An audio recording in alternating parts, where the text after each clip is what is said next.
Leitura dos Atos dos Apóstolos. Naqueles dias, a igreja vivia em paz em toda a Judeia, Galiléia e Samaria. Ela consolidava-se e progredia no temor do Senhor e crescia em número com a ajuda do Espírito Santo. Pedro percorria todos os lugares e visitou também os fiéis que moravam em Lida. Encontrou aí um homem chamado Enéas, que estava paralítico e há 8 anos jazia numa cama. Pedro disse-lhe: Enéas, Jesus Cristo te cura, levanta-te e arruma a tua cama. Imediatamente Enéas se levantou. Todos os habitantes de Lida e da região de Saron viram isso e se converteram ao Senhor. Em Jope havia uma discípula chamada Tabita, nome que quer dizer gazela. Eram muitas as obras boas que fazia e as esmolas que dava. Naqueles dias ela ficou doente e morreu. Então levaram seu corpo e o colocaram no andar superior da casa. Como Lida ficava perto de Jope, e ouvindo dizer que Pedro estava lá, os discípulos mandaram 2 homens com um recado: vem depressa até nós. Pedro partiu imediatamente com eles. Assim que chegou, levaram-no ao andar superior, onde todas as viúvas foram ao seu encontro. Chorando elas, mostravam a Pedro as túnicas e mantos que Tabita havia feito quando vivia com elas. Pedro mandou que todos saíssem. Em seguida pôs-se de joelhos e rezou. Depois voltou-se para o corpo e disse: Tabita, levanta-te. Ela então abriu os olhos, viu Pedro e sentou-se. Pedro deu-lhe a mão e ajudou-a a levantar-se. Depois chamou os fiéis e as viúvas e apresentou-lhes Tabita viva. O fato ficou conhecido em toda a cidade de Jope, e muitos acreditaram no Senhor. Palavra do Senhor. Graças a Deus. Salmo responsorial 115. Que poderei retribuir ao Senhor Deus por tudo aquilo que Ele fez em meu favor? Que poderei retribuir ao Senhor Deus por tudo aquilo que Ele fez em meu favor? Que poderei retribuir ao Senhor Deus por tudo aquilo que Ele fez em meu favor? Elevo o cálice da minha salvação, invocando o nome santo do Senhor. Que poderei retribuir ao Senhor Deus por tudo aquilo que Ele fez em meu favor? Vou cumprir minhas promessas ao Senhor, na presença de seu povo reunido. É sentida por demais pelo Senhor a morte de seus santos, seus amigos. Que poderei retribuir ao Senhor Deus por tudo aquilo que Ele fez em meu favor? Eis que sou o vosso servo, ó Senhor, vosso servo que nasceu de vossa serva. Mas me quebrastes os grilhões da escravidão. Por isso oferto um sacrifício de louvor, invocando o nome santo do Senhor. Que poderei retribuir ao Senhor Deus por tudo aquilo que Ele fez em meu favor? Que poderei retribuir ao Senhor Deus por tudo aquilo que Ele fez em meu favor? Proclamação do Evangelho de Jesus Cristo segundo João. Glória a vós, Senhor. Naquele tempo, muitos dos discípulos de Jesus que o escutaram disseram: esta palavra é dura, quem consegue escutá-la? Sabendo que seus discípulos estavam murmurando por causa disso mesmo, Jesus perguntou: isso vos escandaliza? E quando virdes o Filho do Homem subindo para onde estava antes? O Espírito é que dá vida, a carne não adianta nada. As palavras que vos falei são espírito e vida. Mas entre vós há alguns que não creem. Jesus sabia desde o início quem eram os que não tinham fé e quem havia de entregá-lo. E acrescentou: é por isso que vos disse, ninguém pode vir a mim, a não ser que lhe seja concedido pelo Pai. A partir daquele momento, muitos discípulos voltaram atrás e não andavam mais com ele. Então, Jesus disse aos 12, vós também vos quereis ir embora? Simão Pedro respondeu, a quem iremos, Senhor? Tu tens palavras de vida eterna. Nós cremos firmemente e reconhecemos que Tu és o Santo de Deus. Palavra da salvação. Glória a vós, Senhor. O Evangelho de hoje é a conclusão do belíssimo discurso de Jesus a respeito do pão da vida. Tudo começou quando Jesus multiplicou pães do outro lado do lago. Depois ele atravessou o lago caminhando sobre as águas, mas as pessoas continuaram a buscá-lo para receber comida de graça. Jesus então começa a falar de um alimento espiritual.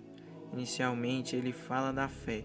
Jesus é o pão da vida para quem crê e dele se alimenta exercendo a fé. Muitas pessoas podem testemunhar a experiência de que na vida de oração há de fato um contato com a verdade de Cristo, com a palavra eterna que é o Senhor encarnado. Quando a oração é feita com fé, há verdadeiramente uma refeição espiritual, algo que fortalece interiormente. Mas Jesus não para por aí, porque Ele quer nos dar o alimento espiritual de forma mais concreta. Afinal, rezar e receber na oração e na fé um alimento espiritual é coisa que pode parecer para poucos, já que exige algumas condições espirituais, fé, concentração, recolhimento e etc. Mas Jesus quis, para usar uma expressão moderna, democratizar o alimento espiritual. Foi por isso que ele instituiu a Eucaristia. Não é só na vida de oração pessoal que se é alimentado espiritualmente. Jesus quis popularizar a experiência. Sim, ainda é necessário cumprir alguns pré-requisitos mínimos. Ter fé católica, isto é, crer em todas as verdades da Igreja, ser batizado, viver em estado de graça, de acordo com os mandamentos da lei de Deus, etc. Se atendemos esses pré-requisitos, podemos receber o alimento espiritual na Eucaristia, que é verdadeiramente Jesus dado como alimento. Receber a comunhão é uma das coisas mais importantes que podemos fazer neste mundo. Recebendo-a, recebemos o alimento da vida eterna, isto é, que faz crescer em nós a vida divina pela graça.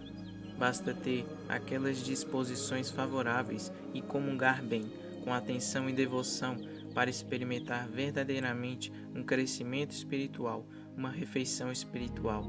É evidente, por outra parte, que a fé na Eucaristia foi escandalosa desde o princípio. Jesus, neste capítulo 6 de São João, está há 1 ano da morte na cruz. Logo, falta ainda 1 ano para Jesus instituir a Eucaristia na última ceia e em seguida morrer na cruz, realizando assim o sacrifício que é renovado na Eucaristia. No entanto, os discípulos já começam a se escandalizar ao ouvi-lo dizer que o pão é verdadeiramente seu corpo e vinho verdadeiramente o seu sangue. Daí que muitos comecem a abandoná-lo. Jesus se volta para os apóstolos e apenas pergunta: vós também vos quereis ir embora? Jesus não faz adaptações. Cerca de 50 anos atrás, começou dentro da Igreja Católica a conversa de que não se poderia mais ensinar que a Eucaristia é o corpo de Cristo, razão porque se deveria encontrar uma nova linguagem para apresentar o mistério aos homens de hoje de forma mais compreensível. Assim, ao invés de falar de transubstanciação, pela qual toda a substância do pão e do vinho se converte na substância do corpo e do sangue de Cristo, alguns teólogos inventaram a ideia de transsignificação. O pão ainda seria pão, mas teria agora outro significado para mim. Bobagem. Em primeiro lugar, é falso que o homem moderno não consegue crer no dogma da Eucaristia, por ser algo difícil para um homem moderno, especificamente. Na verdade, o dogma da Eucaristia é difícil para todo o mundo desde sempre. Jesus, 1 ano antes de instituir a Eucaristia, já falava dela e as pessoas já começaram a murmurar. Essa palavra é dura, quem consegue escutá-la? Como quem diz, essa conversa de comer do corpo dele, beber do sangue dele, não dá para tolerar isso. Mas Jesus não voltou atrás, não cedeu, não disse: deixai-me então adaptar a doutrina, de maneira que se vos torne palatável, a fim de que possais aceitá-la melhor. Não, quando se fala da Eucaristia, fala-se de uma das colunas de sustentação da Santa Igreja de Deus. Onde está a Igreja de Cristo? onde está a Eucaristia, pois a Igreja é o corpo místico de Cristo, que deve estar onde está o corpo de Cristo no sacramento. As comunidades eclesiais que por aí há, que dizem amar Jesus e até receberam o batismo, mas não têm o sacramento da Eucaristia, não são a Igreja de Cristo. A Igreja de Cristo está onde está a Eucaristia, onde há a sucessão apostólica formal, com o episcopado válido, isto é, com os legítimos sucessores dos apóstolos, dos mesmos que aqui escolheram continuar com Jesus, apesar de o povo estar dando no pé. A resposta de São Pedro foi esta: para onde iremos, Senhor? Só tu tens palavras de vida eterna. Nós cremos firmemente e reconhecemos que tu és o Santo de Deus. E, no entanto, também houve, desde o início, apóstolos traidores. Falta ainda um ano para Judas trair Jesus, entregando-o aos sumos sacerdotes. Mas Jesus já sabe que Judas o abandonou interiormente, ao ouvir o ensinamento sobre a Eucaristia. Judas não deixou Jesus fisicamente, mas sim interiormente. Se lermos a continuação do capítulo 6, versículo 70 em diante, que não está na leitura de hoje, veremos Jesus dizer: eu não vos escolhi a todos vós? No entanto, um de vós é o diabo. Isso deve servir-nos de exame de consciência. Assim como no grupo originário dos 12 havia um apóstolo apóstata que não acreditava na Eucaristia, também na Igreja hoje em dia, miseravelmente, há quem já perdeu a fé na Eucaristia por querer adaptações, por achar-se muito moderno. Jesus não está de verdade na Eucaristia, é só o significado que muda. Nós, porém, ficamos com a fé deixada por Cristo. Ele deixou o Santíssimo Sacramento da Eucaristia. A aparência de pão que está no sacrário já não é mais pão, mas o corpo de Cristo vivo, ressuscitado. E se ele está vivo e ressuscitado, ali também está presente o sangue, está a alma, está a divindade. Nós cremos nisso e temos de estar dispostos a derramar o nosso sangue para não trair a fé.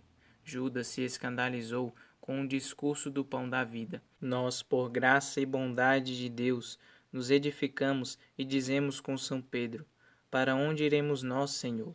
Sabemos que a vossa igreja está onde está a Eucaristia, o corpo de Cristo ressuscitado no sacrário, que espera o nosso amor, que espera que comunguemos bem e estejamos unidos a Ele, alimentando-nos para a vida eterna.